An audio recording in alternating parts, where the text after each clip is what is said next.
नमस्ते दोस्तों, आज हम Motilal Oswal mid cap fund के बारे में बात करेंगे, जहां पर 10,000 रुपए की एसआईपी मंथली करने से 1 करोड़ बनता है या नहीं। रिटर्न देखेंगे, एसआईपी का कैलकुलेशन करेंगे, रिस्क देखेंगे और वर्डिक्ट यानी कंक्लूजन।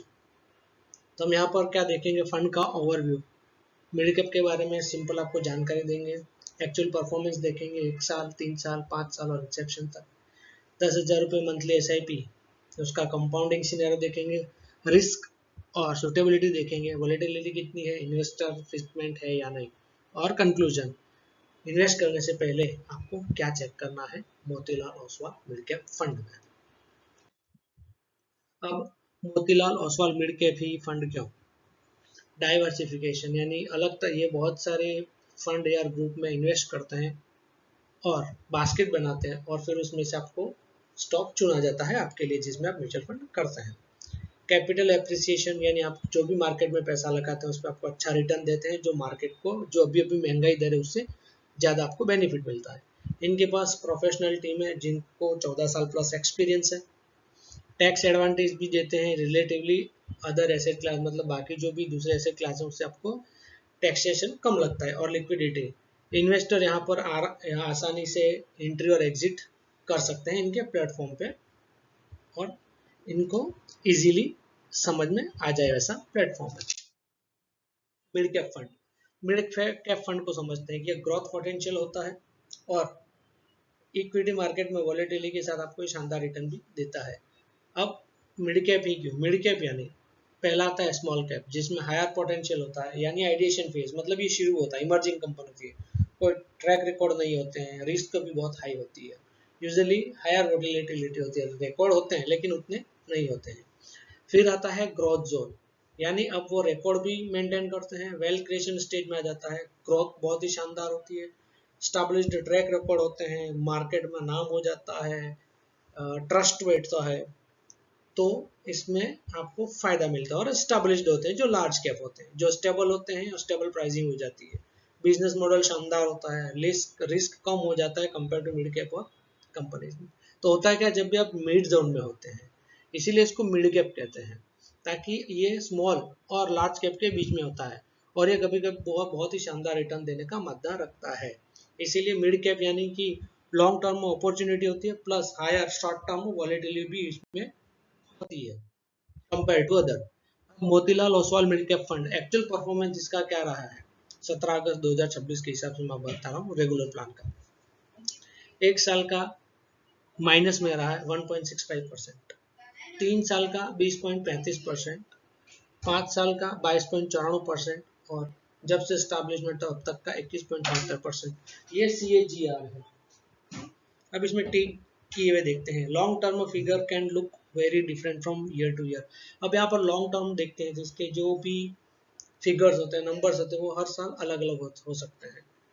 1 साल में नेगेटिव रिटर्न दिया है लेकिन बाकी वो धीरे धीरे लॉन्ग टर्म में अपना वो पॉजिटिव आ जाता है। अब इसका स्टैब्लिशमेंट हुआ है 24/2/2004 को। मिड कैप है तो इनकी मार्केट स्ट्रेटेजी है, मिड कैप में 65% पैसा लगता है और लार्ज एंड स्मॉल कैप में 35%। Current NAV regular plan growth का है 104.24, benchmark Nifty TRI mid cap 150 है, गारंटी कुछ भी नहीं होती है और इनका एक्सपेंस रेशियो है 1.68% रेगुलर ग्रोथ का। रिटर्न की रिलेटेड देखते हैं, हिस्टोरिकल और एनुअल गारंटी रिटर्न नहीं होते हैं। तो 1 ईयर का आपने जैसे मैंने आपको था 1.67%, 3 साल का 11.83, 5 साल का 14.42 और इंसेप्शन 12.42% इसका रिटर्न रहा है। हिस्टोरिकल रिटर्न जो भी होता है वो टोटल ईयर के हिसाब से होता है और उसी हिसाब से इसको कैलकुलेशन करके यहाँ पे रखा जाता है। बेंचमार्क अगर कंपैरिजन करता है तो मोतीलाल ओसवाल ने 1 साल में -1.6% दिया है, जबकि निफ्टी मिड कैप ने 9.0% दिया है। 3 साल में अगर बात करते हैं मोतीलाल ओसवाल की तो उसने 19.20% दिया है, जबकि निफ्टी टीआरआई ने 18.54। 5 साल का 21.68% है, जबकि निफ्टी का 17.93% है। 7 साल का देखें तो 23.44% है, 10 साल का 16.10% और सिंस इंसेप्शन 20.36% है। यानी इसने शानदार ही रिटर्न दिया है उसके बेंचमार्क से, जो आप नेट पे जो डेटा अवेलेबल है, गूगल पे अवेलेबल है, वहां पर देख सकते हैं। यदि आपको हमारा वीडियो पसंद आए तो लाइक कीजिएगा, सब्सक्राइब कीजिएगा। आपका सब्सक्रिप्शन ही हमारा मोटिवेशनल है। यदि हम 10,000 की SIP करते हैं तो हम कैलकुलेशन करके देखते हैं।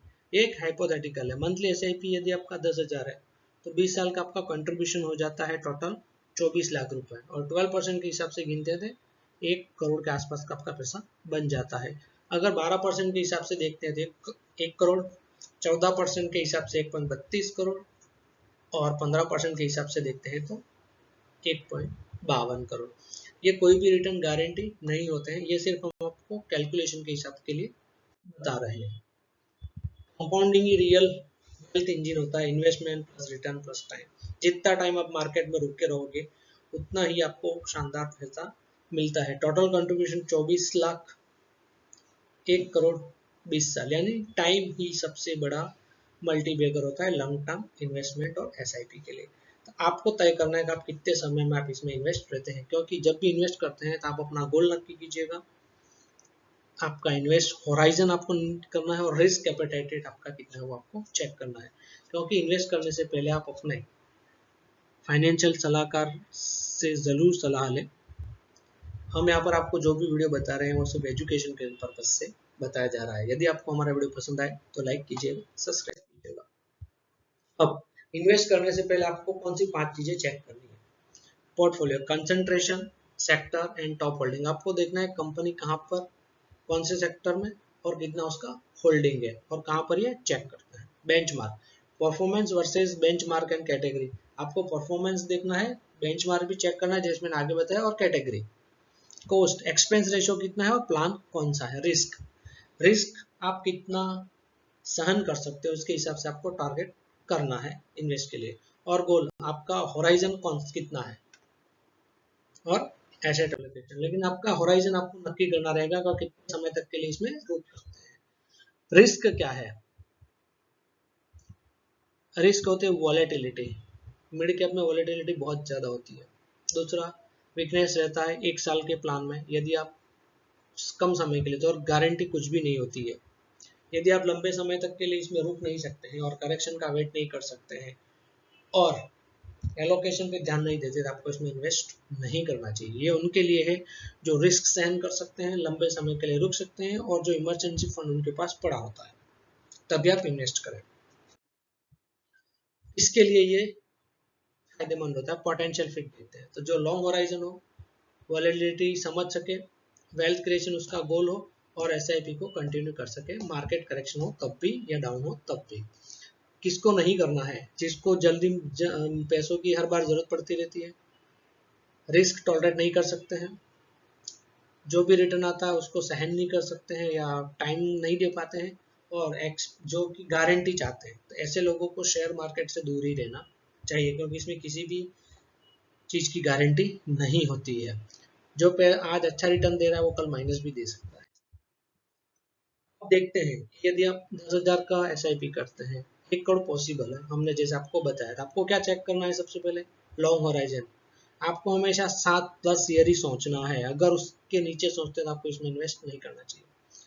डिसिप्लिन बहुत जरूरी है, इमोशंस में एग्जिट कर दोगे तो आपको फायदा नहीं मिलेगा।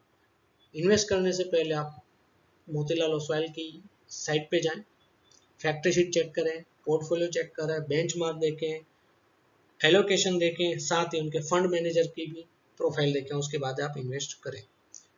मैं आपको बताना चाहूँगा कि मैं NISM सर्टिफाइड हूँ, और मेरा ARN नंबर खुद का है 3 साल के लिए, जो हर 3 साल में रिन्यू होता है।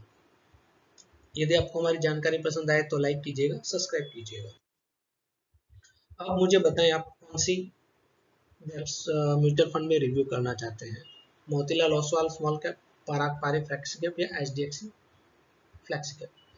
यदि आपको हमारा वीडियो पसंद आए तो लाइक कीजिएगा, सब्सक्राइब कीजिएगा, कमेंट कीजिएगा, साथ ही बने रहिएगा। हम इसी तरह की नई नई जानकारी आपको देते रहते हैं। यह वीडियो सिर्फ एजुकेशन के पर्पस के लिए बनाया गया है। इन्वेस्ट करने से पहले आप अपने वित्तीय सलाहकार की सलाह जरूर लें, इसमें हमारी कोई भी गारंटी नहीं है। अब फिर मिलते हैं अगले वीडियो में। धन्यवाद।